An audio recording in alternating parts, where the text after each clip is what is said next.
Hey everyone, welcome back for a brand new video about the trailer for what is probably the most anticipated movie of all time, Avengers 4 Endgame.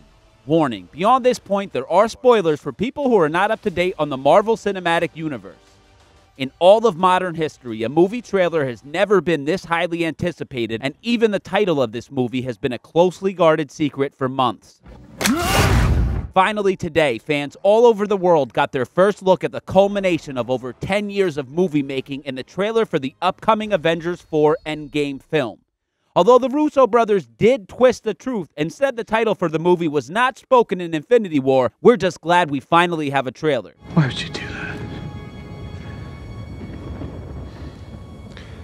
We're in the Endgame now. In this video, we're going to break down this brand new trailer and go over any story details you might have missed in this long-awaited taste of what's to come for the MCU. We're also going to cover Easter eggs and some of our predictions for this groundbreaking movie. The first sequence here shows a beaten and lonely Tony Stark. Apparently, Nebula wasn't the best person to get stranded with on a dead planet. Hey, Chris, we wish you were here, dude. And the very first shot is Tony's cannibalized helmet. It's hard to tell, but it looks like the Mark L armor he wore to fight Thanos, which makes the most sense, although Tony usually does have a few tricks and different suits up his sleeves. He's probably used parts of the nanotechnology to try to make contact with Earth and or just survive on his mission to get home. By the look of Tony's beard and hair, he hasn't aged that much since the events of Infinity War, unless there's a barber on Titan. And so the rumors of a long time jump in the beginning of the movie appear to be inaccurate. No! Here's a wide shot of the spacecraft Tony is pretty much stranded in. The shape looks familiar, but it's hard to tell if this is just a small escape vehicle from the shot here. Tony talks about his dwindling supplies. Food and water ran out 4 days ago. Oxygen will run out tomorrow morning. Tony's message to Pepper seems hopeless, and the trailer starts off as kind of a bummer. So I'll probably not make it back for a while. Tell me you're not on that ship. Yeah. God, no, please tell me you're not Honey, on this ship. I'm sorry. However, we know that Gwyneth Paltrow has said that Pepper and Tony are now married and have a child in an interview to comicbook.com back in May, right after Infinity War was released. Last night, I dreamt we had a kid. So real. If they're married, then they have to reunite in this movie. When I drift off, I will dream about you. It's always you.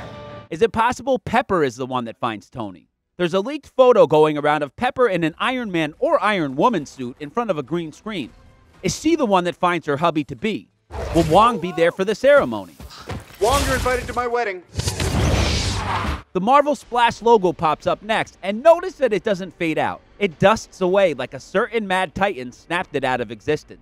After that little mind game, we get to see what Thanos has been up to. The scarecrow of his armor here is actually an Easter egg from the comics, as Thanos went all Farmer John after he went crazy with power, and of course, Infinity Stones. Following that shot is what is most likely the same planet Thanos is on, as we see his burnt hand walking through the field enjoying the simpler things in life after universal genocide.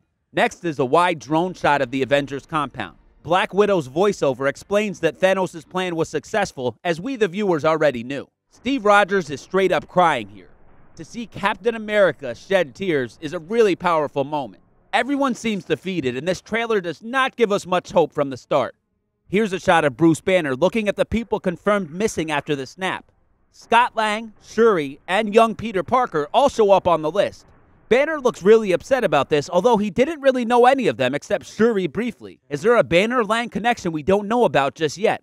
Or is he just upset in general about the missing people? After that is another shot inside of the Avengers facility, and then Thor in a hoodie, who also looks defeated. It's kind of the theme of the trailer so far. Next is the first shot of Nebula, who for some reason decided it was better to be alone out in space instead of sticking with Tony. She is probably reminiscing about Gamora and the team she was kind of a part of when she wasn't trying to murder them. Again, another defeated character. Here is one of the most exciting shots of this trailer. A guy with a very interesting design on a sword wipes some blood or something off of it. The next shot shows that Black Widow is on the scene, and then we get our first look at Ronin, Hawkeye's samurai alter ego. We believe his family was disintegrated in the snap. In the comics, Hawkeye became Ronin after going through a horrific experience. Losing your family, or even one of them, would qualify as that, but with the depressing tone that's been set so far, we think he lost them all. But I see those guys, those gods. You don't think they need me? Taking one look at his face, it's clear Clint Barton is not in a good place right now. After that is a shot of Black Widow and Captain America on what looks like a Quinjet. This is the fight of our lives. Steve says it's the fight of their lives as he looks at a picture of Marvel OG Agent Carter. With the time travel we know about from the footage that's been leaked of actors on set wearing original Avengers suits, is it possible we'll go back to the 40s and see Peggy Carter in her prime? We definitely think so. Here Black Widow says one of the first positive things in the trailer to Cap. This is gonna work, Steve. I know it is. Because I don't know what I'm going to do if it doesn't. What's the big plan? They're most likely discussing time travel, but it's hard to tell at what point this is in the film. After that, we see the movie logo and finally get the title, Endgame. The Russo brothers said they didn't want the title released because it was a spoiler. Sorry, but that's not a spoiler. It's pretty manipulative what they've done here, as they hyped up the title and lied about it, as some people had guessed it, and the only reason seems to be for the sake of marketing. We love their work, so obviously they get a pass in our book, but come on guys, not cool. You couldn't have done that earlier? I hate you. To close out the trailer is our favorite shrinking and enlarging hero, Scott Lang, at the gates of the Avengers compound. The thing to notice here is the top left corner of this holographic display. It definitely says archive, and it's hard to tell for sure, but that number looks to be 1983. What do you think? The other big clue here is the van he's driving. It's the same van used in the end credit scene of Ant-Man and the Wasp. We're not car experts and can't say the exact model, but it's clear this vehicle is from that movie.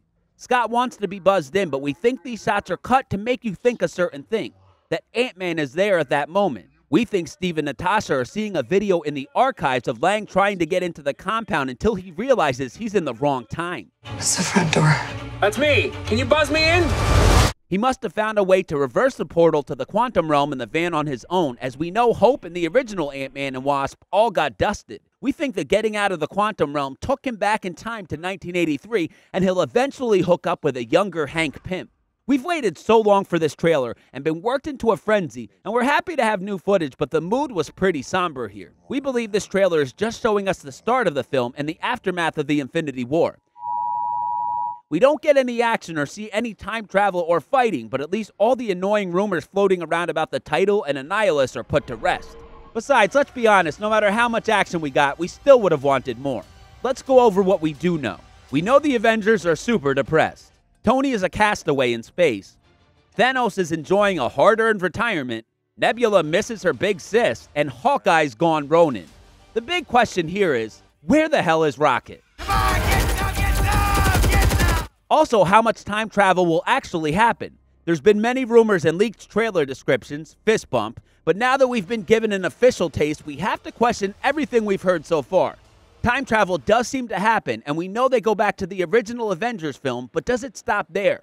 We don't think so, but after so many rumors and lies, we think it's best to re-examine all the alleged facts. Seriously though, where's Rocket? Thanks so much for watching our videos, everyone. As always, we're on the lookout for new insider info or promotional footage to help prove or disprove all of the rumors and to think up more accurate theories about what's coming next in the MCU. Please be on the lookout for our trailer of our chronological cut of the entire MCU by scene. Every series, film and short, well over 200 hours of Marvel action, all in one chronological timeline. Avengers 4 is kind of going to change everything for that massive project, but that's okay with us as long as we get most of our heroes back from the dust.